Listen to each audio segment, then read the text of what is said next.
बिल्कुल क्योंकि जफर आलम की अगर हम बात करते हैं तो ये एक बड़े ताजिर हैं, ताले के ताजिर हैं, लेकिन इसके अलावा पूरे अलीगढ़ की अगर हम कामरान बात करते हैं तो ताला इंडस्ट्री और ताला जो सनत है वो दम तोड़ती हुई नजर आ रही है।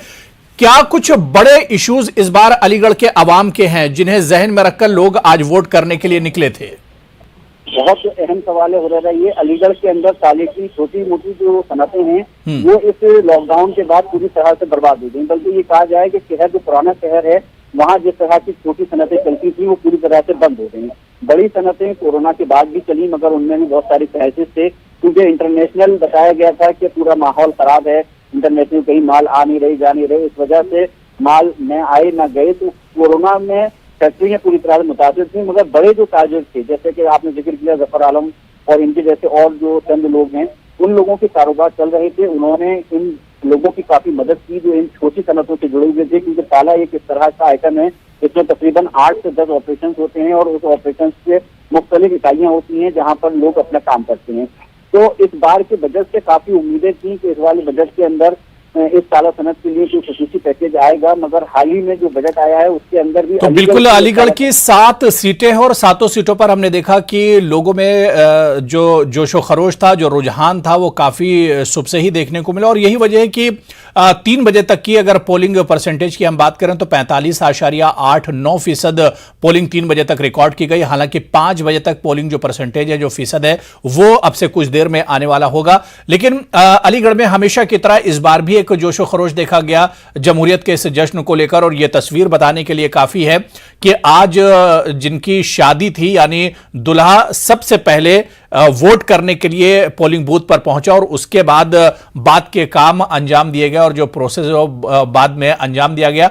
तो कहीं ना कहीं अलीगढ़ के लोग जो एक तरह से बेदारी का उन्होंने सबूत दिया और बड़ी तादाद में आज लोग जमहूरियत के इस जश्न में शामिल हुए हैं। लेकिन अलीगढ़ की अगर हम बात करते हैं तो अलीगढ़ की हालत काफी खस्ता हाल है। और इसके अलावा अगर अलीगढ़ की सनत की हम बात करते हैं तो ताला इंडस्ट्री और ताला सनत के लिए अलीगढ़ जाना जाता है। लेकिन जिस तरह से हमारे नुमाइंदे कामरान अभी बता रहे थे कि लॉकडाउन और उससे पहले नोटबंदी और इससे पहले महंगाई, ये कई ऐसे इश्यूज हैं जिसने ताला जो इंडस्ट्री है उसकी एक तरह से कमर तोड़कर रख दी गई है। हालांकि इस बार जो एक उम्मीदवार समाजवादी पार्टी ने जफर आलम को उतारा है वो खुद ताला इंडस्ट्री से जुड़े हुए हैं और बड़े कारोबारी हैं। लेकिन जो छोटे मोटे कारोबारी ताला इंडस्ट्री से जुड़े हुए हैं उनकी हालत बेहतर नहीं है। और इसके अलावा अगर पुराने शहर की तरफ आप अलीगढ़ में जाते हैं तो वहां पर भी हालात बहुत अच्छे नजर नहीं आते हैं। रोजगार अलीगढ़ में एक बड़ा मसला है। अलीगढ़ मुस्लिम यूनिवर्सिटी को अगर आप छोड़ दें तो बाकी पूरे शहर में आपको और कुछ नजर नहीं आएगा। यानी लोगों के बहुत से मसाइल हैं और इन्हीं मसाइल को जहन में रखकर आज लोग वोट करने के लिए अलीगढ़ में निकले हैं। तो कुल पहले मरहले की अगर हम बात करें लोगों में जोशो खरोश जरूर नजर आया, लेकिन जितना जोशो खरोश था वो क्या पोलिंग परसेंटेज में नजर आएगा, क्योंकि अब 1 घंटे से कम का वक्त बचा है। पोलिंग परसेंटेज 2017 में तकरीबन 60% के करीब था, लेकिन इस बार वो पोलिंग परसेंटेज और पोलिंग फीसद कम होता नजर आ रहा है। लेकिन अभी 1 घंटे से कम का वक्त बचा है। हो सकता है कि लोग शाम का इंतजार कर रहे हों और देर से घरों से निकले हों, इस वजह से अब जो पोलिंग फीसद है उसमें बढ़ोतरी होगी और पोलिंग फीसद 2017 या उसके आसपास रहेगा।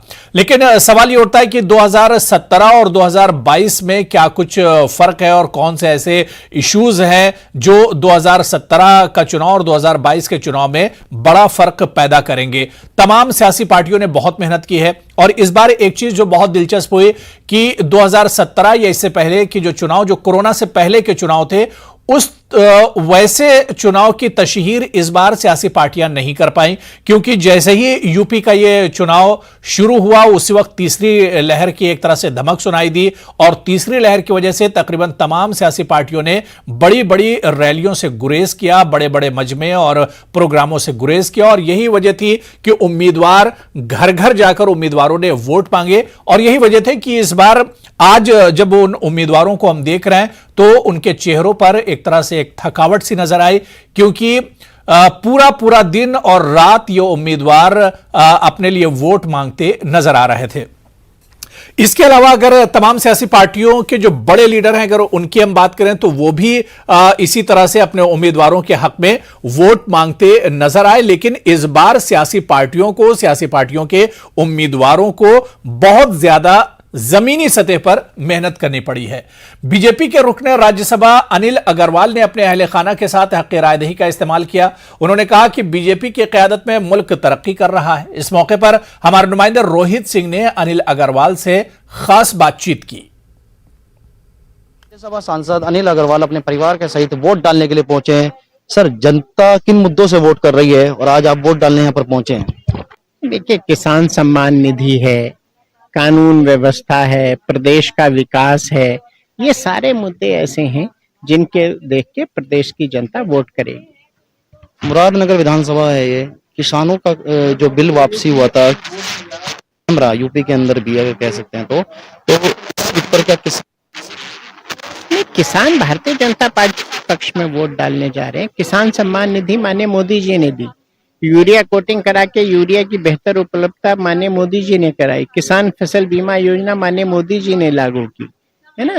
किसान हेल्थ सॉइल कार्ड दिया गया ताकि उनकी मिट्टी की जांच की जाए, बेहतर उपज दिलवाई जा सके। ये सारे के सारे मुद्दे ऐसे हैं जिसको किसानों के सामने है और वो निश्चित रूप से भारतीय जनता पार्टी के पक्ष में वोट करेंगे। उधर मेरठ शहर असेंबली हलके में सुबह 9 बजे के बाद पोलिंग सेंटर्स पर वोटिंग की रफ्तार में तेजी आई। मौजूदा एमएलए और समाजवादी पार्टी उम्मीदवार रफीक अंसारी ने वोट डालने के बाद हमारे नुमाइंदे तंजीर अंसार से खास बातचीत की।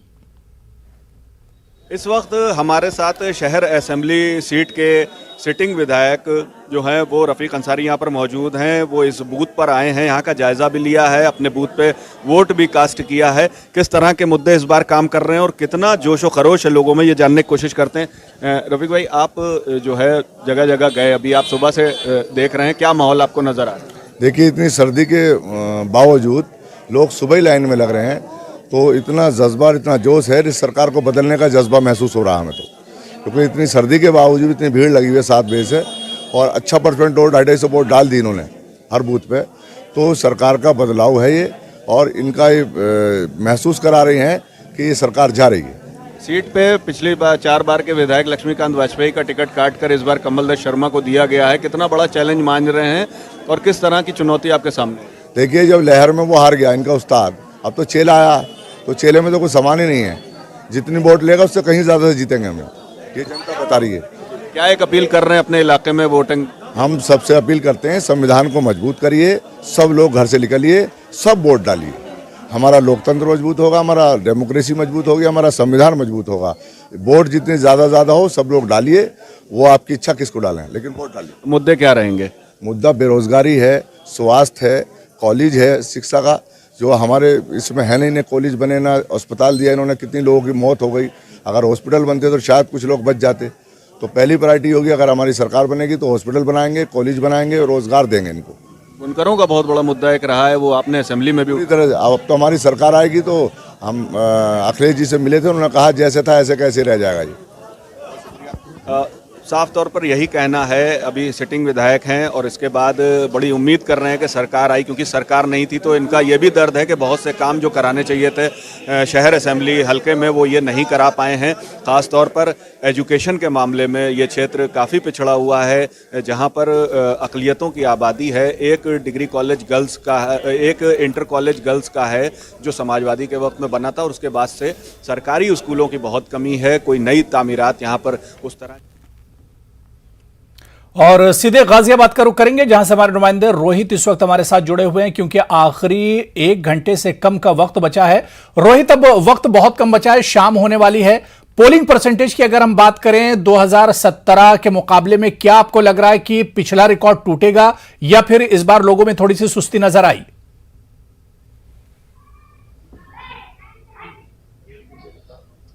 बिल्कुल 2017 के मुकाबले में इस बार जो मतदान है वह नहीं टूट पाएगा।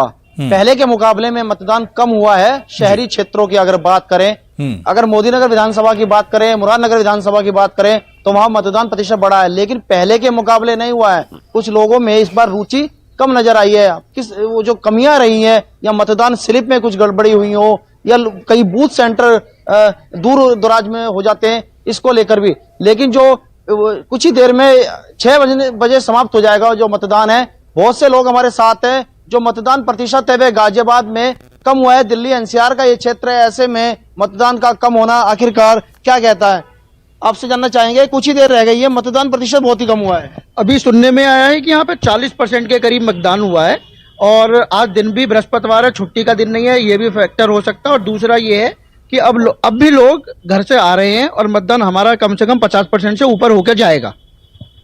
क्या कहेंगे आप, एक युवा हैं और किन मुद्दों को लेके वोट कर रहे हैं?